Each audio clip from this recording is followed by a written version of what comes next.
Bonjour à tous et à toutes et bienvenue sur cette nouvelle vidéo dans laquelle on a une position de finale avec deux pions et un fou contre une tour. Et dans cette configuration, on doit essayer de trouver le gain pour les blancs. Donc déjà, si vous ne l'avez pas, si vous ne comprenez pas la position, je vous invite à mettre pause et à chercher tous les plans possibles de gain ici. Quant à moi, je vais vous donner la solution. Alors la solution, en fait, ici, elle est assez logique. C'est de pousser le pion sur H7. Et après, roi G7. Donc là, maintenant, on a un problème. C'est que si on fait, par exemple, fou F6, ok, mais il y a roi prend, dame, tour prend, fou prend, et c'est nul. Donc ça va pas. Donc il faut trouver autre chose. Alors fou F6 ne va pas, donc il faut intervertir les coups. On va d'abord jouer H8, dame. Sur échec, donc.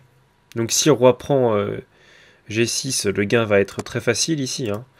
Donc on va même pas voir cette variante, vu qu'on a une dame de plus. On va voir la variante avec roi prend H8. D'accord. Et donc ici, on pourrait penser à fou F6 échec, mais fou F6 échec laisserait la possibilité au roi noir de trouver une case G8.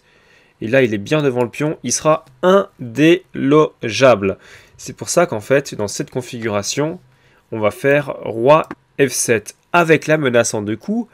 Par exemple, si tour prend H4, de faire G7 dans un premier temps, et puis G8 dame. Et ici, le mat aura lieu, vous le voyez, sur la case G6. Donc, quelle autre possibilité que de faire tour prend H4 puisqu'il y aurait G7 qui gagnerait? On va voir tour F1 par exemple. Oui, mais sur tour F1, le problème c'est qu'il y a le repli du fou. Fou F6. Donc ça part l'échec, mais ça donne échec au roi adverse. Et en fait, il n'y a pas de coup de roi possible ici, ça serait mat s'il n'y avait pas la tour sur F1. Donc tour prend est forcé. Et roi prend. Et si vous connaissez vos finales de pion, vous devez savoir que après roi G8 qui est forcé ici, comme on va pousser le pion sur la 7e sans échec, eh bien le pion va pouvoir aller gentiment à dame. Après roi H7, roi F7, le roi est obligé de partir maintenant et dame. Voilà, donc maintenant vous avez une connaissance sur ce type de finale qui va être intéressante puisque cette connaissance peut vous faire gagner des parties dans pas mal de finales qui peuvent arriver en compétition dans lesquelles on a un fou, une pièce mineure en tout cas, plus quelques pions de plus face à une tour. Donc une qualité de moins on va dire. Voilà, j'espère que cette vidéo vous a plu.